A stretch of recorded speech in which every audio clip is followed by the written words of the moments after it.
you're moving to Silicon Valley to work for a huge like tech company. This idea of like, I'm a self-taught engineer. Do you feel like everyone is inherently creative? They just haven't worked that muscle? Yeah, every job what I had, it's felt like that, where it's like, I'm not qualified for this. Okay, I don't know what I'm doing. I have to figure it out. No, if you never quit, you never fail. Go. You're building your parachute as you're jumping off the plane. Yeah. Just so the audience hears it, you failed. You failed a lot. Yeah, like in 3D printing, right? There's always lots of prototypes before you get to the final working piece. Welcome to Be Somebody. Today's special guest is JC. JC is a multi-hyphenate creative whose works span cinematography, photography, and content creation, to name a few. He's also a project manager and a software engineer. In today's episode, we talk about going from a small town to Silicon Valley, how everyone's creative even if you don't think you are, and how to 3D print everything from an arm to a house. Let's talk. Welcome to another episode of Be Somebody Podcast. Be Somebody Podcast. Here we are. My name's Enrique. I'm Amadeo. And I'm JC. What's up, Chase? Everybody, we're joined by JC, one of our very good friends. He is a multi-hyphenate creative whose work spans cinematography, photography, content creation. He's also a project manager and a software engineer. So, man, I just moved to Albuquerque, dude. Is that where you grew up? I pretty much grew up in Santa Fe. So I'm from Mexico, but I grew up in Santa Fe for most of my life. And I only moved to Albuquerque, when was that? Like during college, yeah.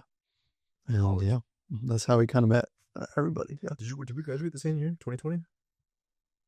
No, so I stopped going to college for some family stuff, but I was going to UNM for like a semester, and then I went back to Santa Fe for a media arts degree. Dude, I think I remember you doing that. Okay, and how was it?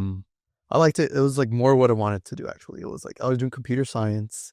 I have to like start, like that's what I thought I was going to do, but once I was doing it, I was like, I don't know if I can actually like take the time that I need to do all the homework, all the math classes, and keep my job, like doing whatever I need to do and like take care of family. So I was like, too much on my plate. Let me cut down on like one thing. Yeah. On the grad. So when did you realize that you may have had too much on your plate?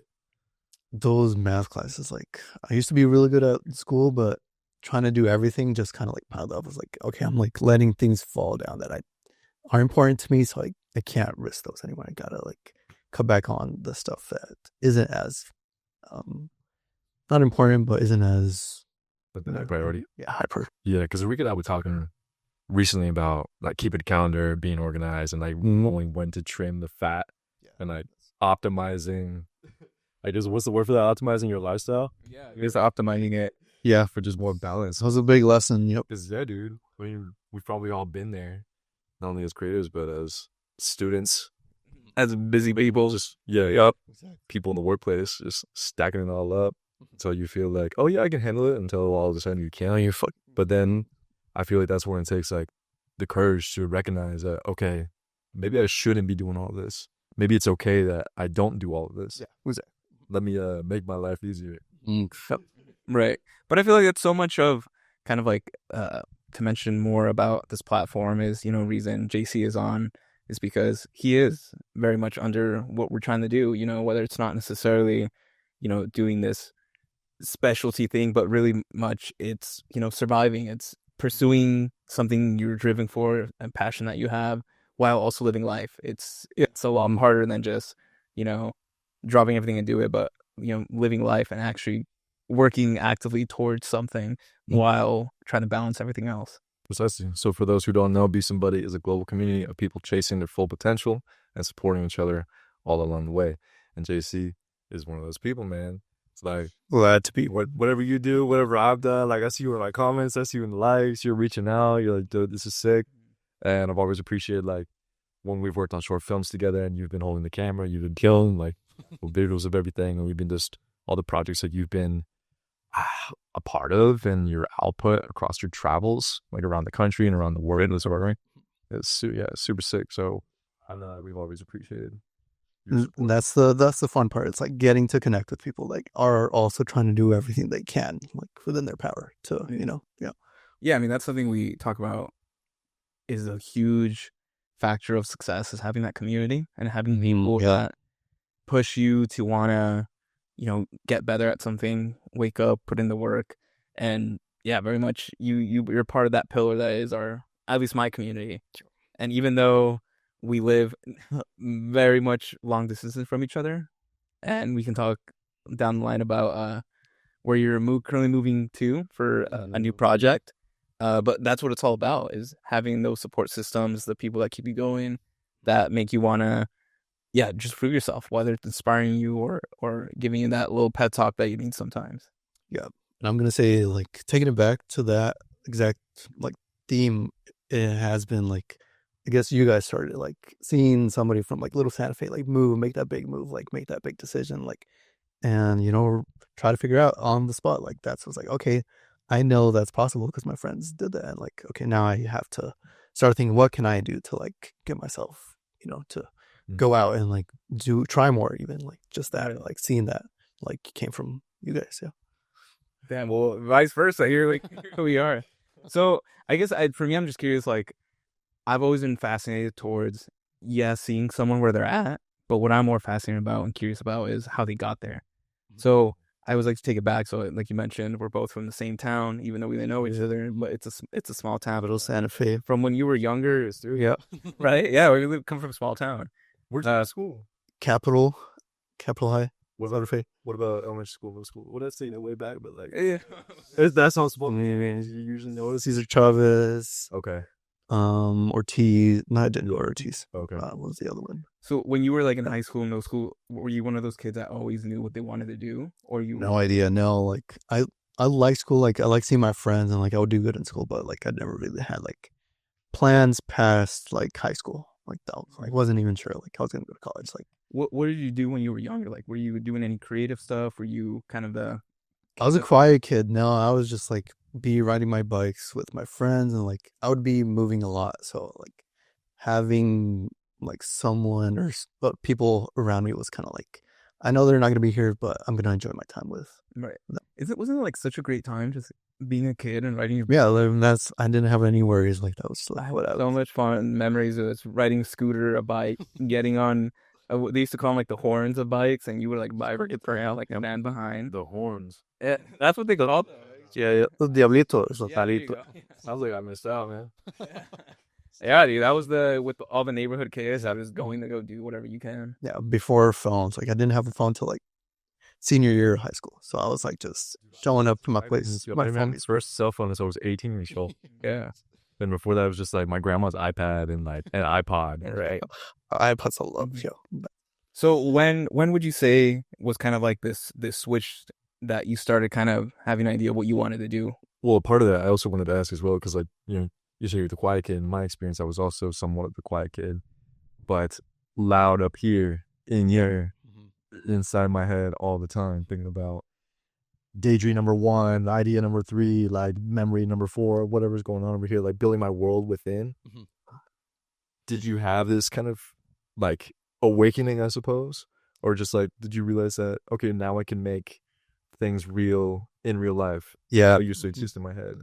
that is true. Yeah, that's like, I did have lots of different like interests. Like I wanted to be in tech, I wanted to be in science, like I want to be in film, I want to do like making movies, I want to do art, I want to do like my own thing. And like that was kind of like where my head was at all the time. Even when hanging out with friends, I wanted to like be in these different types of fields and like see what I liked best and just at least try everything. Yeah. And why though? Like, what was it? Was it something in specific that kind of interested you? Like, did you see a movie, for example? No, that was, well, I guess that had influenced me. Like, yeah, like seeing different types of movies and wanting to like, oh, maybe I'll give that a shot and see if I like it, see if I like cling on to it. But I think the most important part was actually just venturing into those, like, okay, let's try this, let's try that, let's try that. Didn't have to be those things. But it's so fascinating because you hear all these things, because very much, not to spoil anything, but you work in the STEM field, but you're also very creative. And I'm curious to hear your take on these people that work in STEM or anyone else that say, oh, I'm not creative, or I'm mutually exclusive. Yeah. Do you feel like everyone is inherently creative? They just haven't worked. Yeah. I think I heard this saying in Santa Fe from this like creative person. It's like they used to teach all these art activities in school back then, and it's like that's part of your everyday life. Like even in STEM and science, like art is doing something to express yourself, like no matter what that is. And that is like part of STEM. It's like the way you are particular about doing one thing, like in your job or whatever, like that's an art, like learning how to do something right not every time, but like that flow, that like the way your brain is rewiring to do that one specific task is an art. And that applies to like any field. Like it doesn't have to be art, it doesn't have to be film, it has to be like in science too. It's a form of expression because it comes from like a unique personal element like within you that only you possess. Right. So What advice would you tell people that say they're not creative? And because you work with these people that Right. are STEM that would say, "Oh, I'm not creative." Yeah, you're lying to yourself. they're lying to themselves. Yeah, like everybody's a creative. Like you just have to find your thing that you can get creative in. You mentioned that you were around these group of friends. You just want to try all these things, and when you make, we were talking about this earlier, where it's kind of insane how this is a whole other conversation, but how you turn 18 and you're like required to decide what you want to do for the rest of your life. And I relate a lot to what you were saying, where I've always been interested in so many things, and similar to you, where I started off in the STEM field and I switched. I don't know if we ever talked about that, but I want to hear more about switched, that. and I'm curious to see like when you were like faced with that decision, where you fell, and kind of like, do you regret? Was there hesitation because you were interested in so many things? Yeah, I definitely have learned some tough lessons of like, I wish I kind of stuck to something a little bit more than I did, like especially computer science. Like I feel like I would have been along that career if I like kept with it instead of like trying to do something else at that time. But I think it was for the better. Like I got a chance to try all these other like different outlets for creativity and like meeting new connections, new friends that like really were a big part of my life during that time too. So like, yeah, it worked out like trying that. Do you feel like with the rigor of like the School of Engineering or like with a computer science degree that may have potentially isolated you? For sure, yeah. Like what I was like seeing from like how personally I was handling all the coursework with that was like, I'm not enjoying this the way I thought I would. I thought it would be more like that creative side of coding that gets into it, like wasn't really there for me at that time with all the other stuff going on at the same time. So it was like, I need something more that involves more creativity. So I kind of like, I'm going to put that on pause for now, I guess, to pursue the other things that I think would fill that part of like that creative part. Because I thought computer science was going to be more like fun and like problem solving, and it was, but at the time I was like, it's a little bit too much to try and take on right now for me. Okay. And when did you feel like, after going out and exploring these other avenues, that you felt, okay, maybe now's the time that I can go back? Up until now, like currently, yeah, like Yeah. I'm trying to go back for the computer science degree now after like having the creative degree. And did you always have the goal to go back to computer science, or were you just kind of just seeing? It was, yeah, like being kind of a shy kid, like computer science, I gravitated towards that because like I can do that by myself. Like I can like just, sit in my room and like learn how to do that. And so like, and you can do that from anywhere. Like we can work remote, and like that aspect of it like really interested me. Like I can be traveling, I can be like doing my work and like seeing new places. Yeah. In the dark room with all sorts of Yeah, like green lights, all that. I got around that Yeah. like technologies at the back. Yeah, It's something that I've always ideal setup. something I've always been found fascinating about you specifically is I feel like you're one of those people where any like place you go to, you like, I'm always talking to you and you tell me, "Oh, I met this person at this event and they do this and they do that," and it's like the most random big thing that they do. But like, I'm curious to see like when you develop that skill where you like go to events, you talk to people, and you just kind of like meet tons of people. Like I remember you would always mention, because you do so many things, like, I'm taking photos at this one event and it's this guy that does this organization, and it covers like anything from like sports, a lot, yeah. local teams, to a company of like a firm. Like it's the most diverse thing that I've heard, and I'm curious to see like where you picked that skill up. Like, did you always know the best way to like get ahead and meet people is like offer my skills, or when did that click for you? Yeah, because you had mentioned before that you believed yourself to be shy. Mhm. So was this like, I have to go out there, I have to learn to network, I have to connect with people, It was part of that, yeah. get my skills, but like, was it little by little, or was it really somewhat uncomfortable to kind of get used to that? It was little by little for sure. Like having to make new friends every like time I would move. It was like, okay, I know I'm not gonna maybe be with this person for a long time, but I want to like, get them to share what they like. So maybe I can share what I like too with them. So it was a lot of that, just like knowing like my time might be limited, so let's like try to figure out Makes what sense. we all like to do. Yeah, and it was meeting a lot of people like that, and like meeting. And when they would share their interests with me, I was like, oh, okay, like, let me learn more about that. Like, what can I do to help you with whatever they're doing? Yeah. So you would like lead through curiosity, and that would Exactly. that would make the conversation easier, Yeah. That's flow. having someone or opening myself up to like hearing what they have to say too, like making connections easier as a shy kid. Yeah. Because I didn't have to talk. I was like, I want to listen, like share with you what you want to share so I can like see what I can share too. Do you feel like compared to now, do you go about networking, or like talking to people, Yeah. talking to strangers differently today than you did in the beginning? No, it feels like the same. It's like, I'm curious about that other person's life. So I want to hear about it. I want to like Yeah. ask them questions too, like what they like to do and, see what we can find common ground in. That's so fascinating, because that made the difference for me. It was so much easier, because I used to be so intimidated by networking, or like the prospect of going out to some kind of like professional event or a mixer or a conference or whatever, and like Those are so yeah. thinking I had to sell myself to somebody, thinking I had to like be as tall as the mountain and like make an incredible impression. There was so much pressure surrounding that, and it all changed just through curiosity. To stop talking about myself and to like naturally find places to, I guess, insert my experience, but always Yes. leading through. Tell me about yourself. Tell me what you do. Tell me what you're passionate about. What do you care about? What are you noticing in your industry today? This and that. And like, you just never really run out of things to ask. Mhm. And people allowed to talk about themselves. So Yeah. secret sauce. Yeah, I think I'm curious to see, because I know when I met you, I found you like to be like the most like, Chill. well, that too, but also like what Joe said earlier, like learn by through curiosity, where you were just doing like you were helping us on these sets, but also you worked like in 3D printing and these like engineering labs, which I thought was like so like Yeah, it was awesome, bro. there's a crazy range where Yeah. I was like, this guy's just doing everything. He's like learning a little bit of everything.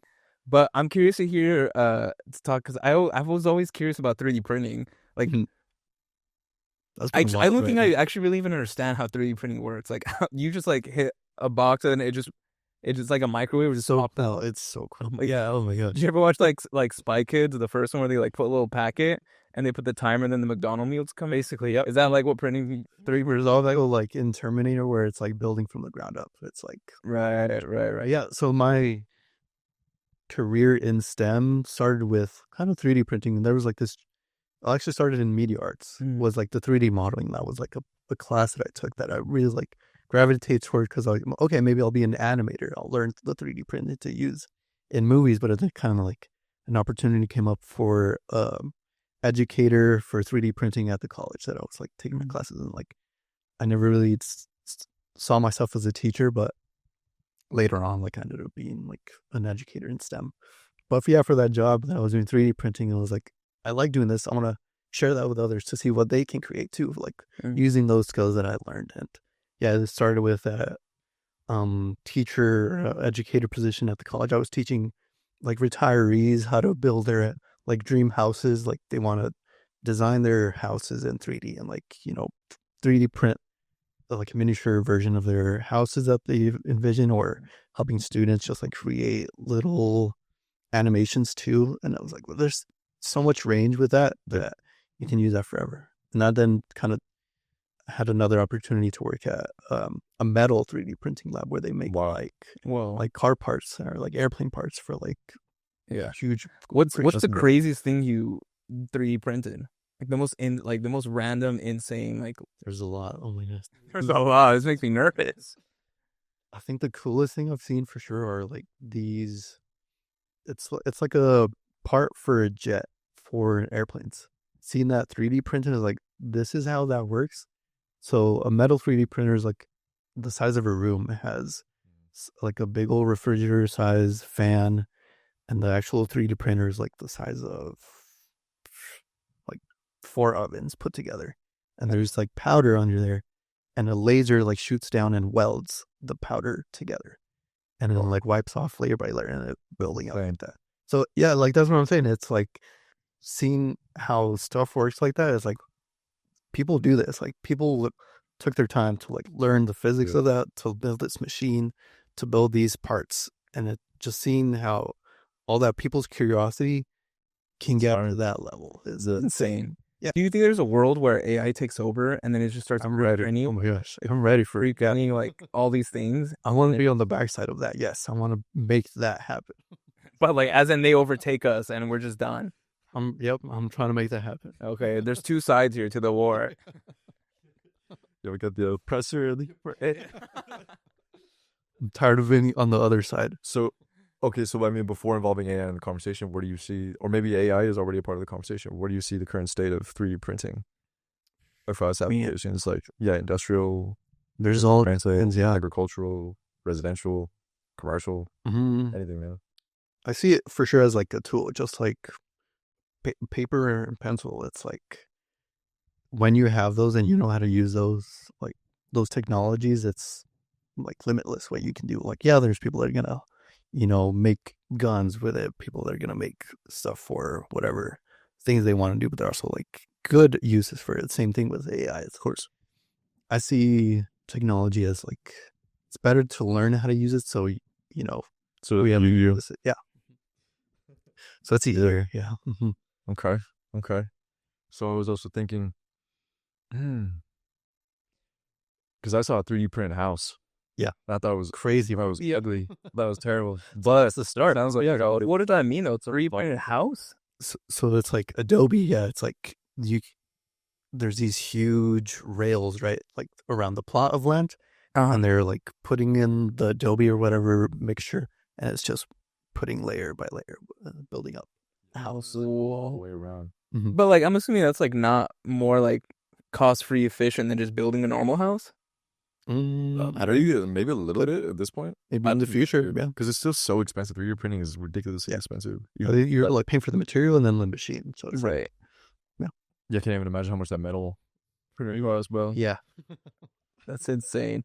But is it to the point where there's like commercial like 3D printers? Like we could buy one and like set it up right here and do something, or it's like it's just a couple $100,000, but okay. So it's not commercial. Yeah. Are there like consumer 3D? Aren't there like consumer 3D printers though? Like, yeah, there was like that's what I read. Yeah. Consumer, my bad, not commercial. Commercial, yeah. Commercial metal Commercial at the business. Yeah, the statue. Yeah, there's little tiny ones. Yeah, like that's the cool part. Technology. It's like being more and more accessible to people, like so they can do that. Like I've worked with this jeweler I helped design the part in 3D so that they can print it in resin. It's like this plastic, and they make molds to then pour in their like jewelry, like to make their final pieces or stuff like that. Yeah, well, I've heard of incredible use cases too, like people 3D printing prosthetics. Prosthetics, exactly. And that was another cool thing I saw. Right, I have heard about that. Wait, yeah, could you describe a little bit about that? Like, so it's like specific to their hand mold, or so they like 3D scan their other limb that like they still have, right?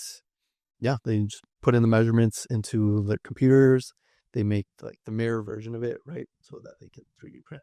Right. Actually, now I'm remembering. I also heard a story about someone 3D printing like their own braces to like, and they did their own footwork.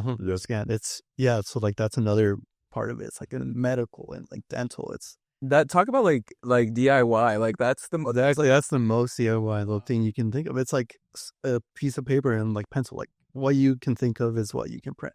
Right. About 3D print BMW. M4, dude, that's what I was working on. Yeah, you can like 3D print car parts. You can 3D print a whole car. I think I saw that like a Temu 3D printed Lamborghini. Jesus, you know how to. If you want to spend the time, you can make it. Yeah, for like 5,000.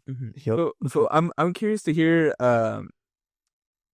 like your decision to wanting to like teach and give back. Like, was that something that you always wanted to do, or you just got offered it and you tried it out and you liked it? Because you mentioned, elder folks, but also I believe when we spoke, you were teaching like some high school class, was it, or middle school? Probably, yeah. Just found more. Didn't go out looking for teaching opportunities. They just kind of came up. Mm-hmm. So like knowing my teachers, like kind of, there's this thing we're offering if you want to try it out, and like, okay, I'll try it out. That seems easy. I can get money, and like when I did it, I was like, oh, okay, there's things I can like share with the students, and like things that they want to know from me, like just being a little older than them, then they can like, I'm closer to their age, so they can ask me more than they can like their teachers or whatever. And how'd you get connected to opportunities like that? Like, was it through Just being curious, just being like asking my teachers, like, what does this do? Like, how do I learn this? And like, then how their mind works is like, as their teacher, they want to share that with too. And like, I kind of learned that from them. It's like, they teach this for some reason. And that's like any teacher, like you want to share your skills or your insights into something with like whoever has a little interest in it too. Mm-hmm. Okay. Did it give you a lot more compassion for the teachers that you have? Oh, for sure. Yeah. Do you have any of those students where you're just like, oh, we weren't to this day? Oh my god, blasting TikToks on the back row and screaming. And... Yeah, this thing, yo, I have to see that every time. Yep. You're 6'7", and it's a different thing every year. Like you just learn to like accept. Just accept it at that. Mm-hmm. Don't say anything crazy. Every time, someone says it, it's just like, it's crazy. You could 3 print a 6 and a 7.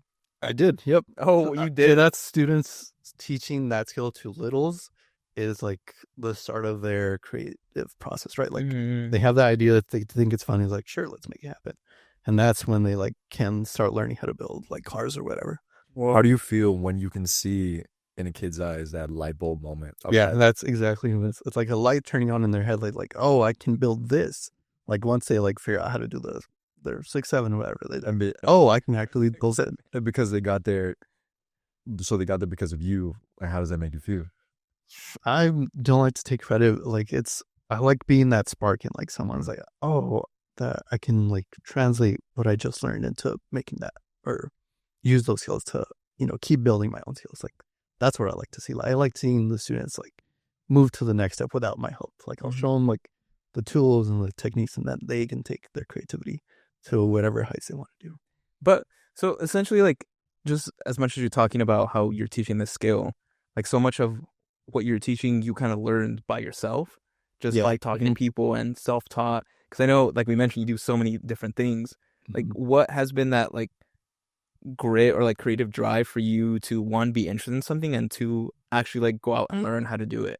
Like, what avenues have you taken? Like, is it just all on YouTube, or you just find mentors and you just learn from them? Yeah, it's a combination of both. I found a lot of good mentors that like would answer any type of question I would have, whether it's like 3D printing or film. It's just like I wanted to dig in a little deeper into that, and then found myself, oh, there's way more to learn. And like I try to share that with students too. Like no matter what, I've been a teacher for like 3D printing, for like college readiness classes, for film. So it's like just being one step ahead, like is a good place to be, to like share like, okay, how did I get there? Right. With the people that are like following the same footsteps I'm doing. Yeah. 2 questions for you. So do you have any advice for people who would like to look for a mentor but don't necessarily know how? Yeah. Part 2. How do you know you've found an effective mentor? That's a hard one. Yeah. Like I never like really sought out like a mentor. Like, oh, I know that person, I'm going to go ask them. It's more like just asking whoever, like, and just having the answer kind of like trickle down to me. So if you're like looking for a 3D printing mentor, like I couldn't point you to somebody. I wouldn't even recommend myself, but like I'll share what I do know, and maybe that will spark another, avenue of creativity, or another thing to think about in that area, in that field. But like 3D and tech in general, it's like there's not one mentor that'll teach you everything. It's going to be like bits and pieces from lots of different people. Yeah. And same, I would say, in like film, like with you guys, it's like I don't see that we figured it out, right? Like we're not like, yeah. But that's something that's like so fascinating to me, is because what we're talking about, the arts, like so much of it, yes, is a traditional like education system that you learn, but a lot of it is you just kind of do it and you learn. Yeah. Opposed to like what you're talking about, which you do now is STEM, which is very much you need to go to school for it. But which I think is so fascinating for you is because you hear all these stories of like, you know, Steven Spielberg walking into the law and like just making movies and learning like, Yeah. but that is our industry and that's normal. But what fascinates me is you took that kind of mission and values into what is STEM, which is traditionally you need a master's, a bachelor's, you need to do all this training and certifications, and you just kind of taught yourself and yourself, which I think is like so unique, different. And I guess what I'm curious is like how that really like developed for you, because it really is like the most unique road to something like that is traditionally so paved. So, well, to connect to that, have you always had this natural curiosity, or was it do you credit others for nurturing that curiosity within you, or is it just like this entirely this force within you that just like can't be extinguished? Like you just It is, yeah. It's like a force. It's having or being like shy and like wanting to like reach out. Like, what is that guy? What is that kid like learning about? Or what does that kid like to do for fun that I want to try too? So it definitely came from that. Connecting back to the other question was, can you repeat what you were saying again? Like you were. I guess like what, and it's hard to like really like pinpoint like what makes you so special and different, what makes you like the somebody, which is that inner like grit or choice that you have where, oh, I find this fascinating, I'm not gonna follow the path everyone does where they go to school, I'm just gonna learn it, which is something that you can't. Most people say you can't just learn it. Like the people will tell you no, and you said yes, and you did it your way, which is why I think it's so fascinating and unique. That's been every job, like that I've had. It's like, do you know how to do this? I was like, no, but I'll learn it. I'll look it up. I'll figure it out. And I had that same idea. It's like, I thought tech was going to be like, you have to go through all this to get to that. But I didn't go to school for any of the stuff that I'm doing. It's like all been these other things that you need to do. Can you do this? And like, I'll figure it out. And that was the attitude that, like, especially in tech, because tech is like so broad and so general that being good at learning is what's more valuable than actually like learning one thing, like the whole thing, right? It's like, I love that. Good at learning. Yeah, good at learning. Good at learning. Yeah. So what do you think makes you good at learning? Beyond just the Being curiosity? curious. No, I think that's what it breaks down to, is like, if you're not going to be interested in wanting to learn everything if you're not generally curious about it. Like I'm not curious about, or like want to learn about, say, like politics or whatever, right? Like, so that's not where my curiosity, that's not where my focus, that's not where my efforts are going to go to. It's been like, these are fun things that I want to learn about. That's where I'm going to, really deep dive into.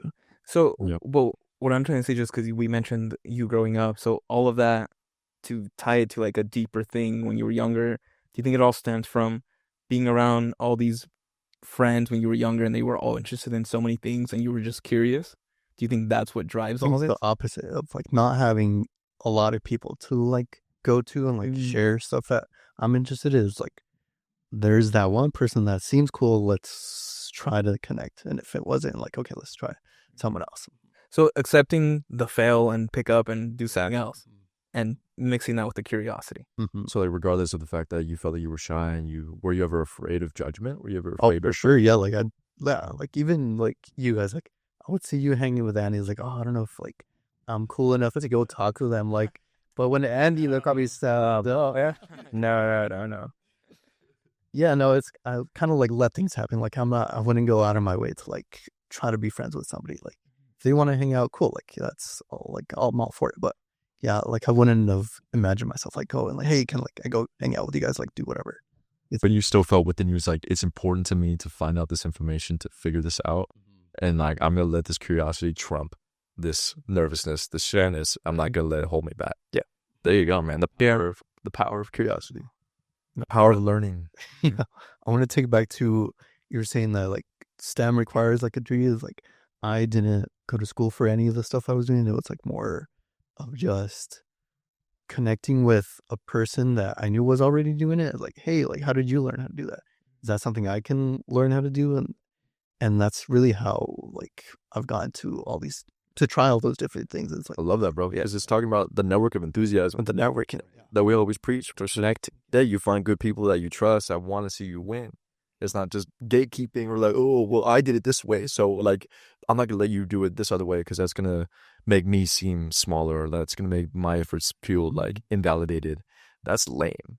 Yeah, that's what I want to break through. It's like, and that's what being a teacher is like. You're breaking down everyone's like walls. You're like, right, this is what they did. This is what you can try to figure out how to get to that point.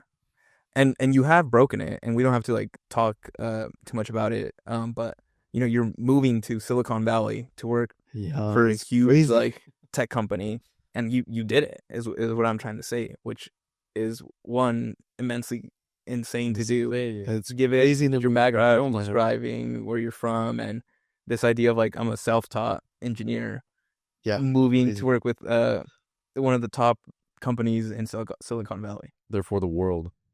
Well, yeah, that too. Yeah.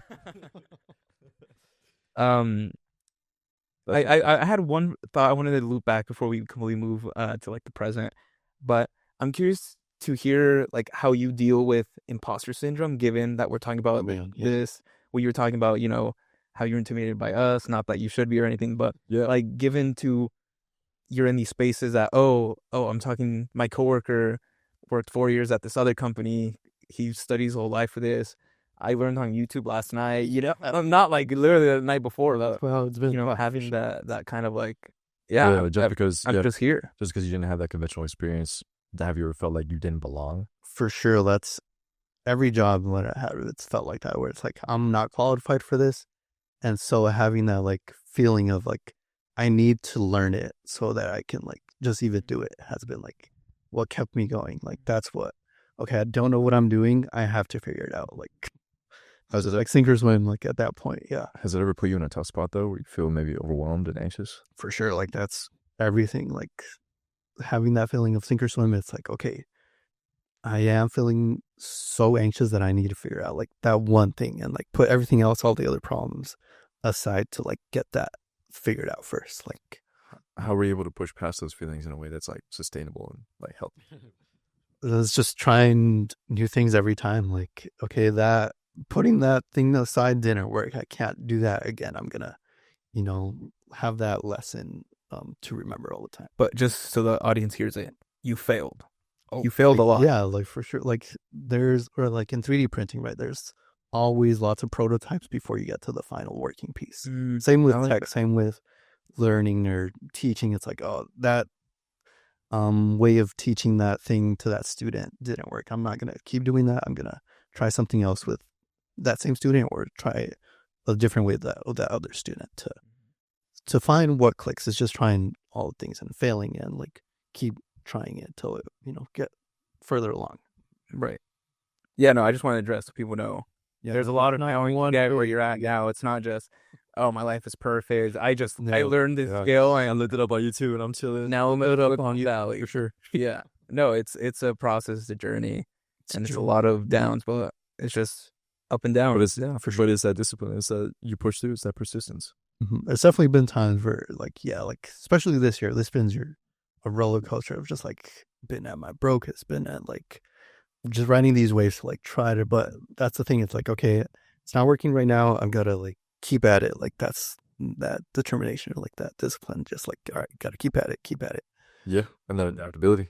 So this isn't working, but like, I still know where I want to be. So what else can I do to potentially get there? As opposed to like, what's the expression? Beating a dead horse, or just doing the same thing over and over and expecting a different result. Mm-hmm.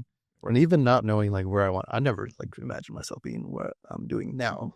Like even like a couple months ago, like, but it's always having that adaptability that like to bounce back and like, okay, I can try that, see if it works. If not, and taking the lessons of the past and never kneeling to failure. Because as I said, that's when it's over. That's when you're like, okay, I failed, therefore I'm done. Therefore I'm not meant for this. Therefore I'm not worthy. Like, that's what stops you. If you never quit, you never fail. Yeah. Right. That's the way I see it. I mean, that's why I've started so many brands, dozens of brands. Love that. That's just something that I finally feel like super proud of, that I think has true potential. because of everything that I've done in the past, all of the mistakes, all of the errors, all the iterations. And here we are at this next phase that I still need to show everybody, but I will in time.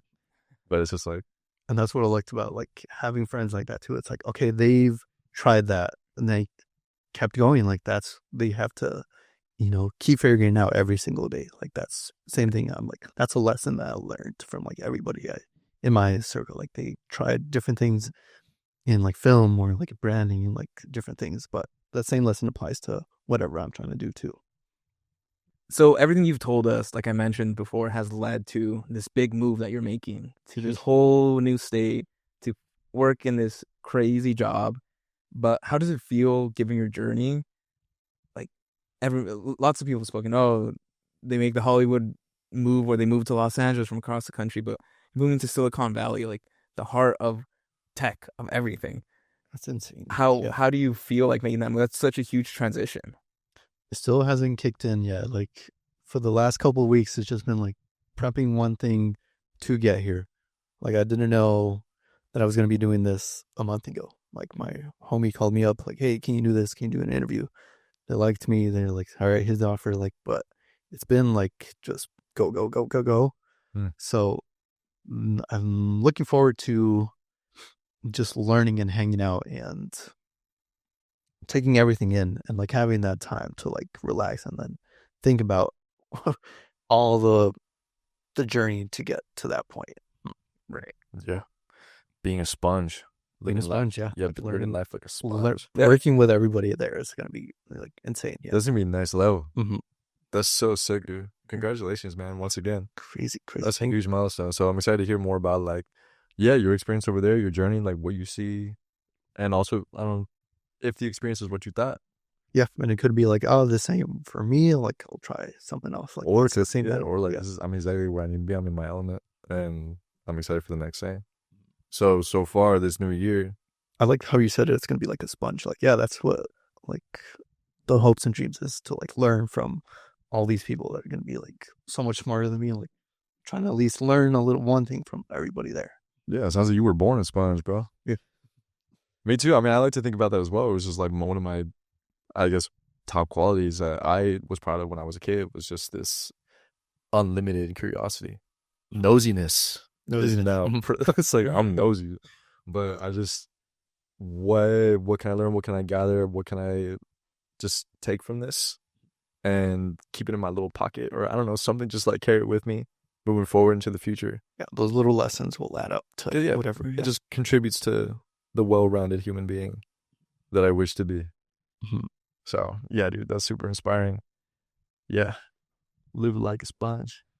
And then so far, this new year, 2026, how you living? How you feeling? I'm just glad to be here finally. It's been like a roller coaster too, just to try and get here. Like I had to pack up everything like right away and just like, make those decisions like on the spot. Okay, I'm going to do this and figure it out. Like, sign up first and then plan my way backwards, like to how to get to that point. But even though it was so fast, you still feel like everything you've done before prepared you for this moment, for this experience? Yeah, like there's been similar times where like I just had to, make that decision and then figure out as I'm like, you're building your parachute as you're jumping off the plane. Yeah. Yeah, but like placing the tracks in front of you while you're already on the jam. Dang. It always is going to feel like that. I feel like that's what makes for a better life, like trying to figure out that the next step in your life. And it's so important to, I think, mention and say is you've come such a long way, and it's never just like, oh, I finally made it and like I'm there now. It's you got to the point where you wanted to be, and then now you have a whole other mountain to climb. But yeah, that you didn't even know was there. Exactly. There's that one behind the mountain. It's like, well, this is my mountain the entire time. Well, like now, I think that's what 2026 is going to feel like. It's like the next. All right, I'm still at the base of the mountain at this point. It's like I still got the whole mountain to go. Yeah, that's amazing though, because then you always got an adventure. Yeah, we feel that way, not just like, oh, more work. Yeah. Because this is where you wanted to be. I used to pray for this, man. Never thought I'd be here for sure. Yeah. So now we're here. What was that? There was an amazing quote. It was just like, what a privilege it is to be tired from the thing that like you used to dream about, or Wow. something like that, you know? Because we've talked about this, like being in the lowest moments where you just feel as though like I'm not making it, I'm not enough, I'm not good enough, this isn't working, and like burning yourself out by doing these things that I used to dream about, man. I didn't think they were possible. I thought they happened to other people, not to me. And now that I've lived it and I've tried it, I'm still doing it. I think that's also what helps with like the imposter syndrome. It's like, okay, these other people, like the actual engineers, is what motivates me. Like, okay, they actually took their time to like learn every single thing that they know. Like, I want to like make sure they're like able to work with another competent person. So it's like that's like that drive to like, okay, I want to be on their level. Like, if they can do it, I want to be able to, do that too. Yeah. And possessing the incredible skills that you're at, communication, networking, curiosity, just talking to people, and then making great impressions everywhere you go. Like, instead of just, isolating yourself and hoping for the best. Like, Yeah. 100%. Well, it takes you being there to like, no, okay, that's not where I kind of want to venture out now. For sure. Okay. All right, Ray, it's about that time. You know what time it is? Let me put you on. Let me put you on. So essentially, JC, Let Me Put You On is a little segment where we basically share something fun, unique, cool that we've been using, new, that's made our life better, improved it, or it's just like fun. So it could be anything. So is there anything that comes to mind? Yeah, there's one, I guess, habit that really kind of made a big switch and like made kind of my life a little better. It's bullet journaling. Are you guys familiar with it? Don, tell me about it. No? So Bullet journaling? yeah, so it's kind of this method of when you're journaling or putting it down like a to-do list. It's great for keeping track of everything you have to do and also being very flexible. Like how my brain works, like you were saying, it's like a lot of things going on at the same time. It's like loud in here, so that when I'm putting it down, either like on my journal, on my iPad, like I know all the tasks I have to do, and like just having it on list and like having that system of when to cross things out, like how to manage your, kind of see it as like playing a video game. Like this is all the tasks that have been added, and now I have to kind of budget out my energy level on what things to prioritize and like what things to do, what things to move, what things to like cancel out. I don't know, just having that system is kind of a game changer for me. Like, especially with all the different things I like to do, it's like, okay, I want to do that, but these are the things I have to actually do. I don't know, it's like a little thing, but that makes a huge difference in like the quality and life and like being a better person, like with my friends and family and like job. It's like these little habits like stack up, and like the more things you do, like kind of like a habit tracker. Yeah. And when did you start implementing bullet journaling? This was this year. Like that this year I had like a big old grid notebook that I was going to use to like make calendars, make like my to-do list, but it would always just be like a big long to-do list, and like I would never like really go back and look at it. It was just like stuff adding up like on pages. But with that like system, it like helped me like, okay, I know what to do with that item and I can move it around. So it's a little better on the iPad, but if you don't have an iPad, you can just erase or like move it around. But just having that system of this is how it's going to go, just makes my brain, my thinking a little like easier, streamlined it. Is there a time of day where you find it's more effective to get this done? Like, do you do it at night, in the morning? First thing when you're like, when you're on your desk, before you even like start your first task, like you like can eat breakfast and like when you're like sitting down to like, all right, I have to do this thing first. No, you like, I like to take my time. Like I know that's going to be my next step, but I want to plan out the whole day before I even like start my first task. And that's like kind of like that switch. Like, okay, if I can plan it out, I actually realize that I don't need to do that one. Like I can save that because that's going to take me like a little bit. So I kind of put that and like chunk that with other simple tasks. Yeah, I think I tried something similar this past year, about like almost successfully like a fourth of the year. But mine was also digital. And I think I showed Amadeo it actually, and he don't let me to comment. I don't know if you remember, but in the end of it, there was like a little question that said, if today was your last day alive, would you be content or accomplish with it, and you either put yes or no. Do you remember that? I showed you. You were like, this is too much anxiety. I would just throw out the to-do list and go do something I really want to do. But it's like this random one I found online. I just downloaded Stellar. I didn't even realize that the last question is strange to ask like someone like, oh, I'm just trying to do a to-do list, bro, not have a crisis of the illness. Yeah, I know. It's again, I only did it for 3 months. Maybe the question was the reason. Oh, okay. So how long have you been doing this, man? So you said this year, but like how long?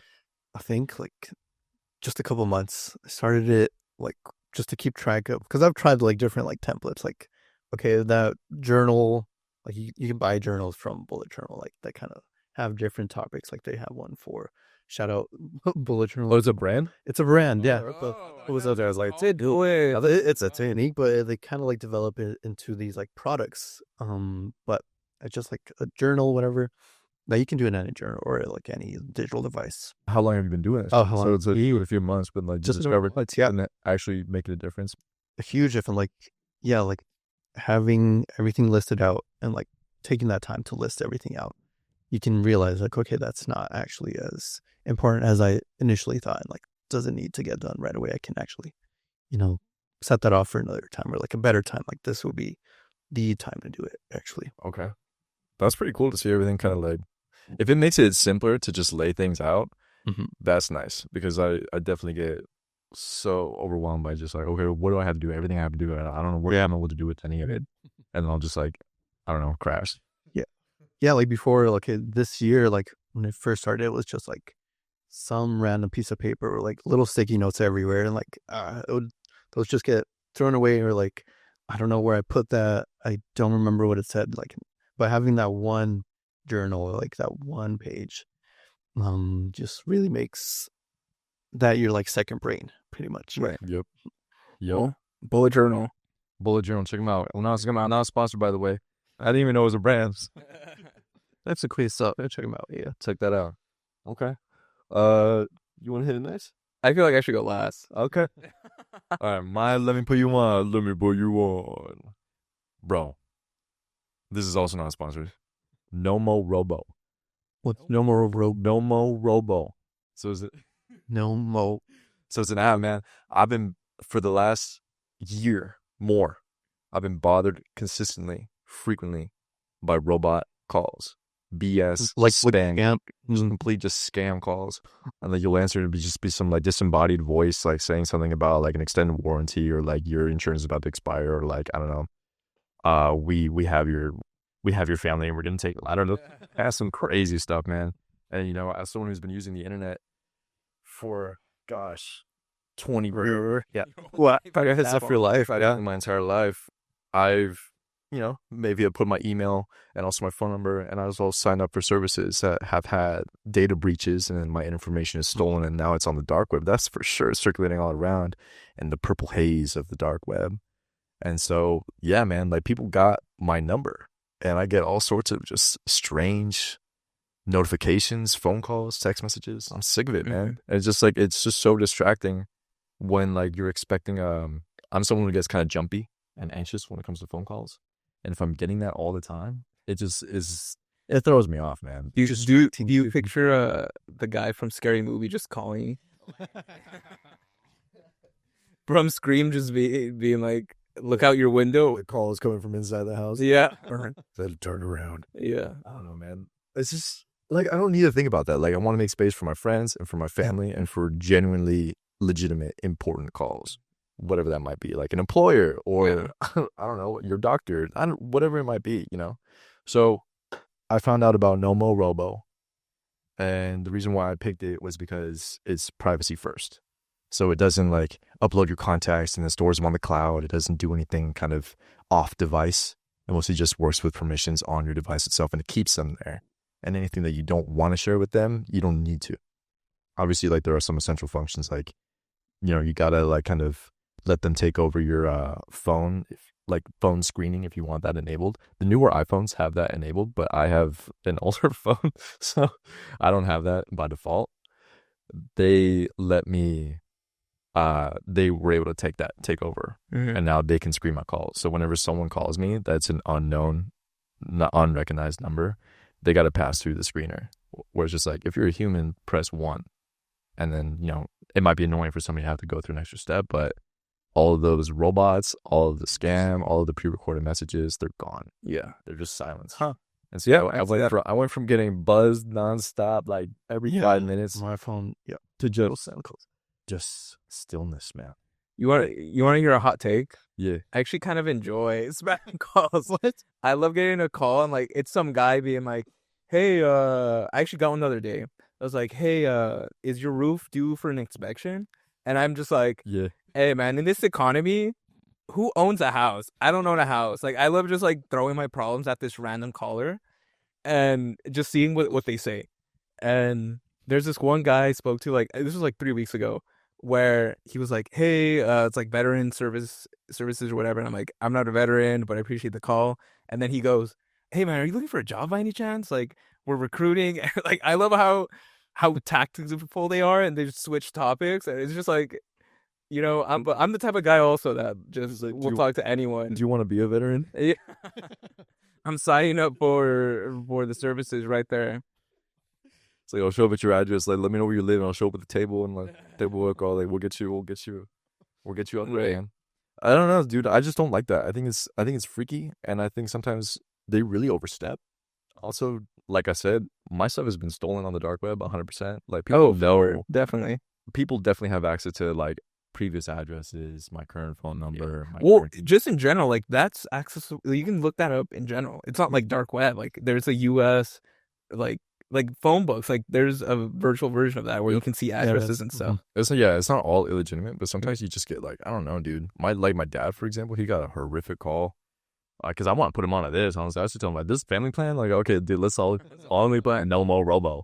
But he was just like, he got a call, and they pretended that they had one of our family members hostage.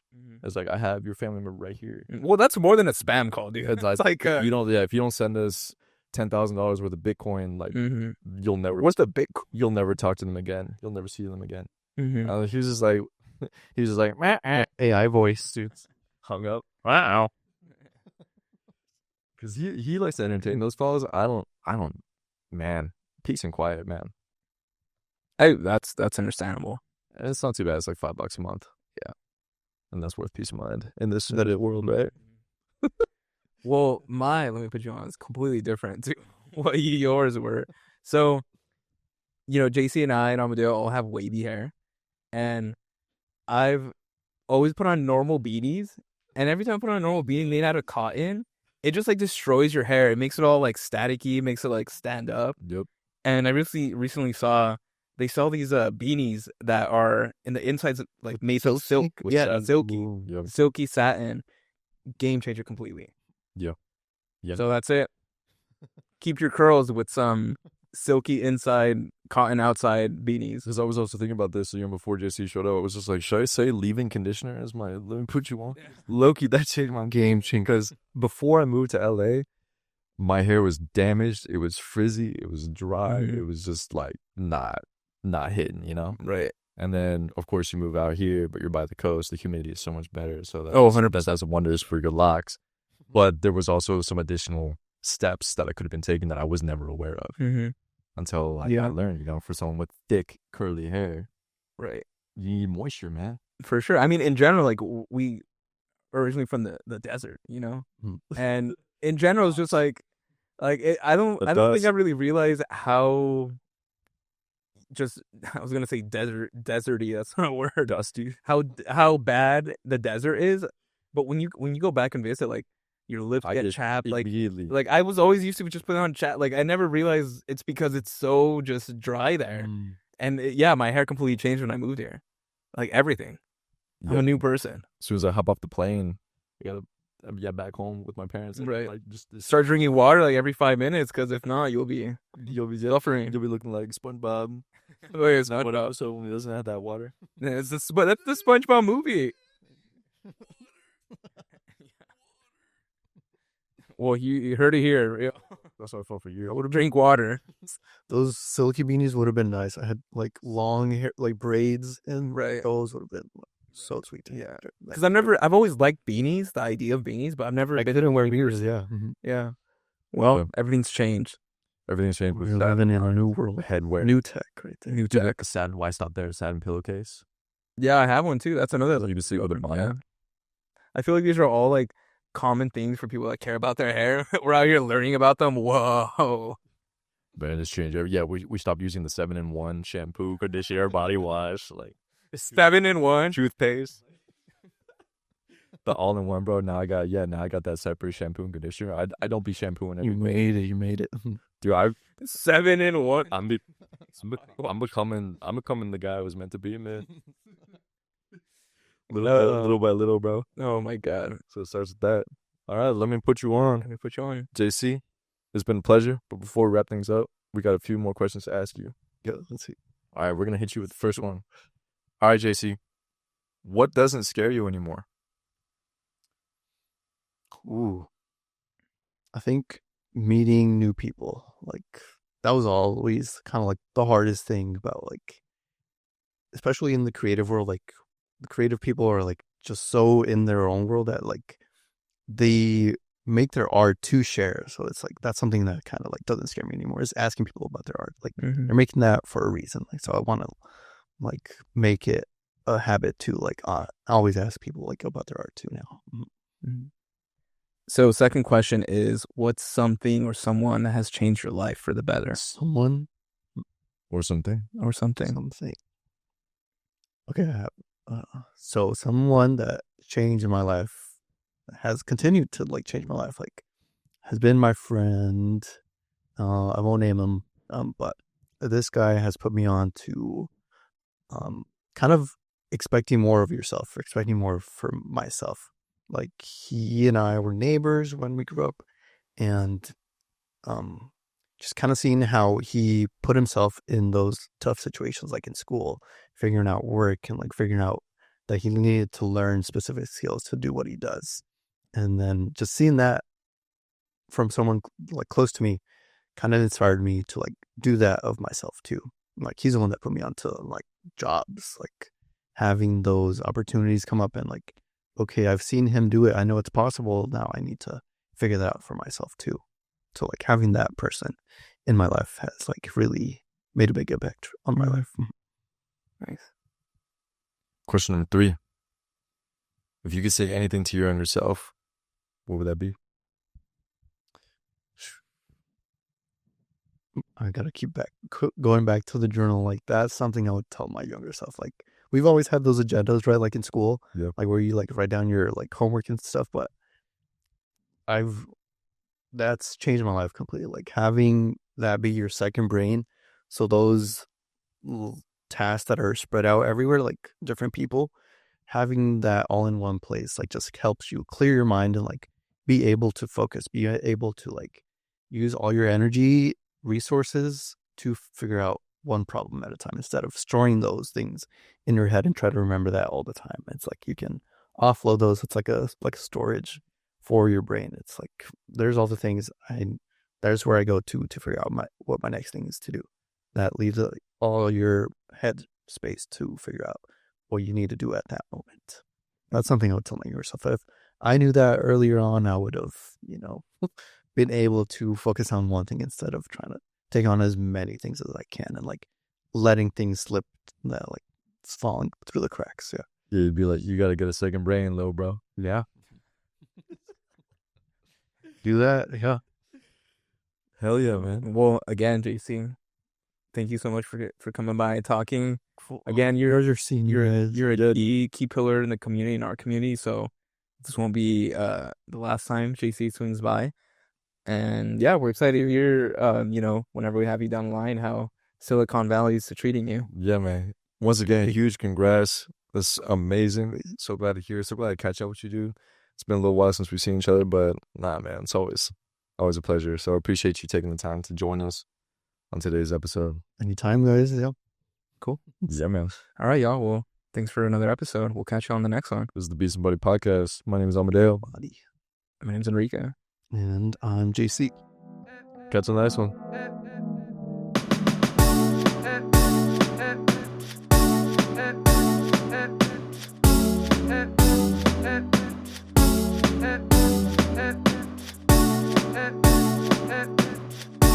it.